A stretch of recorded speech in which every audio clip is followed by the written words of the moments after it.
Preparations was time consuming, and then you kind of just get bored of it. Okay. And then you gotta just hype yourself back up and be like, when I get done, it'll taste wonderful. Okay. And then I also skateboard. No way. Yeah, I've been skateboarding ever since I was young. Since you were young. Yeah. Okay. Yeah. And you do that for fun. Yeah. So do you actively go to skateboard parks and practice your skill?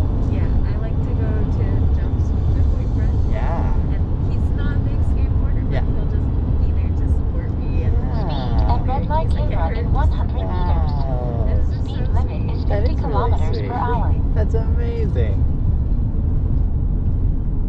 I'm impressed. Thank you. See, I would not have guessed any of that. That is fair, and usually I don't really think of that when people ask me, like, who are you? Yeah. Okay, let's get to that question. Who are you? By way of identity. If you were to strip away all of those abilities and things you do amazing at, and also strip away all the stuff that you're not so great at, and you're like, at the core, what would you say you are, what you stand for? That's a tougher one. One word I could say that probably describes, I'm a softie. And what does that mean? Like, I don't like saying no.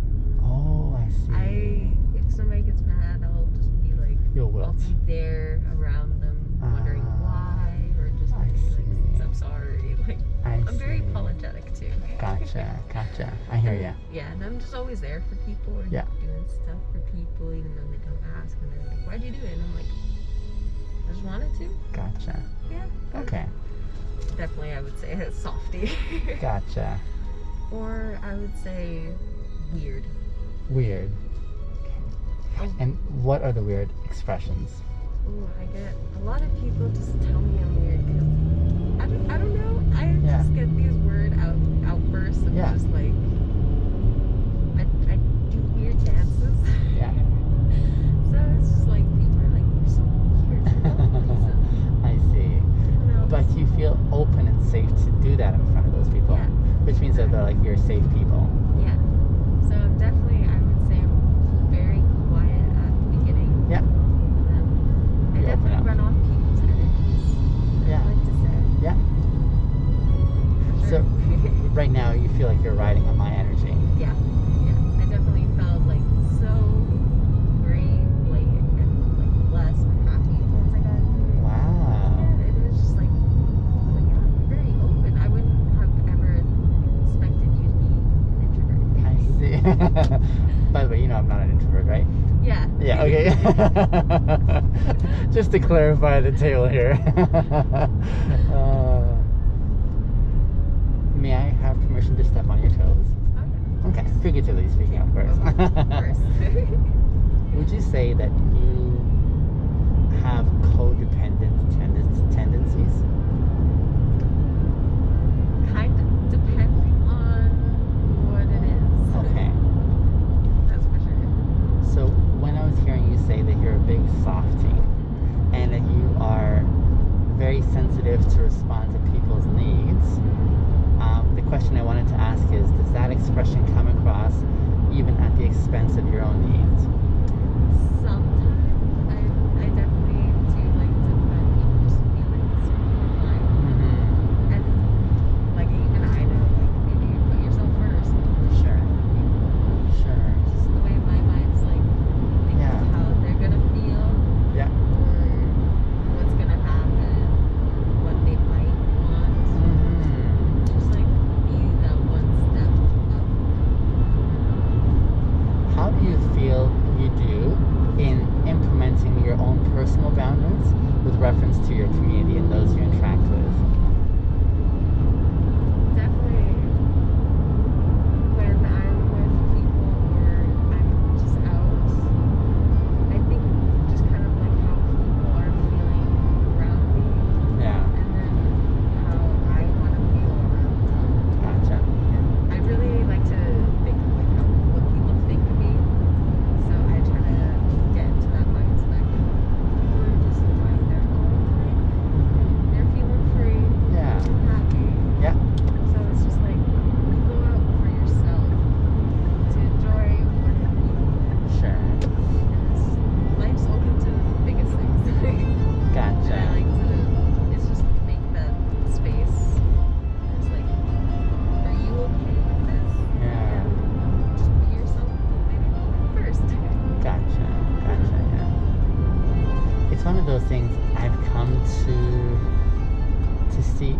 personal life that I hadn't seen for most of my life. I would probably have called myself, looking back now, a very accomplished and competent codependent. Meaning, I was really skilled at reading people, anticipating even before asked what it is I thought they wanted to hear or experience or have from me, and then executing it with skill and precision. To such an extent that I was literally successful in so many spheres of my life just because I knew how to read people and then fulfill what it is that they wanted. Which is a real challenge when you think about your community that has diverse perspectives and people who are, like wanting different things. To be able to catch that nuance in such a right way so I'm not displeasing anyone around me. I love that. It's actually a good way to think of it. But I came to understand that expression for me wasn't really healthy. Yeah. Because at the end, at the very end of this is probably 5 years in the making here, I came to realize that I knew really well what everyone else's expectations and needs and wants were, but I had no reference of what mine were. I did not, in essence, know myself well enough because I'd never asked myself first, what do I stand for? What am I about? What are my priorities? What are my non-negotiables? I know what everyone else's is and are, and I know that I have executed in such a way a long time in fulfilling what those are, but I don't even know how to describe my own. And so that was kind of like my wake-up point where I'm like, I need to sort of find out who I am myself and then engage and interact with my community from my reference point, which means many times I'm going to have to learn and practice how to say no. Tactfully, of course, not just no. More so, actually, I'm unavailable. I know you need someone right now, but I just can't do it because I've got other commitments that are really important for me. Or, just this kind of expression along the way, which I was like, and it was not an easy endeavor. I would say now I have a much better understanding of me. I've been able to do that hard work of saying, here's what I stand for, here's what my values in life are, here's how I see the world, all these elements which are important. And then from that vantage point, I'm able to express and communicate my boundaries to others that I'm in community with in a way that they're saying, oh, okay, now that we know what Biniam standards are, we're also going to respect those. And sometimes it's also knowing how to negotiate with those I'm together with, for example, right? And saying, here's what I'm asking for. Do you think you're able to give me this? If not, how can we compromise to be able to make sure each other's needs are being met? It's not only attending to their needs, but also doing a reference on mine. And here's the biggest paradox I'd probably suggest.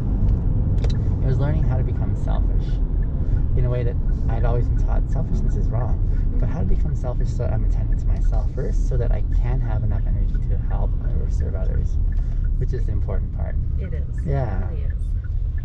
So those are some of the things I picked up along the way. That's really cool. I like that. Thank you. Definitely take that to heart too. Yeah. Mm-hmm. One of the things I found really helpful, I joined a 12-step program of those who are on this radar saying, how do we learn to manage our lives in a way that makes sense to us and has a reference point that we're not putting ourselves as a doormat for others before we attend to their needs. And so this group of people we call CODA, or Codependence Anonymous. I've learned so much from my time in that program that I implement really well. And even though I feel quite confident and accomplished in what I'm doing now that I didn't do before, I still keep going just because I'm this keeps it on my radar. This keeps me freshly, aware of and going forward. And so, I love that. yeah. That's actually so cool. Thank you. I'm glad you think so. Of course. I'm gonna give you my card. Yeah, for sure. And then if you want to follow up, if you want to come out for a meeting with me, we're doing Zoom meets right now, so I'm not sure if that's a dynamic. I'll leave it in your corner. No expectation to follow or anything like that. But if something you're like, hey, this might be really helpful, I'd be happy to hear from you. Definitely. An invitation. Actually, it sounds really helpful in my opinion, and I would love to actually look into it more. Okay. Yeah, absolutely. Check it out for yourself and then see if it's... Now, I'm going to give you another chance. Here, this is me. That's my information on the back. I'm going to give you another chance to practice your no's or your yeses as in a hell no or a hell yes. I'm going to make a request. And so, give me your honest response without reference to my feelings, because actually I count a no also as sacred as a yes. Okay. When I don't do my Uber, I create a lot of video content on the internet. A lot of it is like my conversations with my Uber riders, but it's like really juicy and good. This is a personal conversation that we had here. It has some personal elements, so I want you to think for yourself if you feel comfortable, even first of all, to share with my followers that content. But I know I never post unless I have a hell yes response that says, yeah, I want to be a part of that, because I do want to honor people's privacy as well. Hell yeah. Are you serious? Hell yeah. Really? Go for it. Okay. I would love to be a part of it. I'm glad. Again, I was also thinking about your reference point that I didn't want to push you out of in being an introvert. Yeah. Do you feel comfortable signing a consent form? I would love to. Okay. Wouldn't mind that at all. So, this is a video release form. You understand it's a video that you're signing up for? Okay. And you can find my content again on that.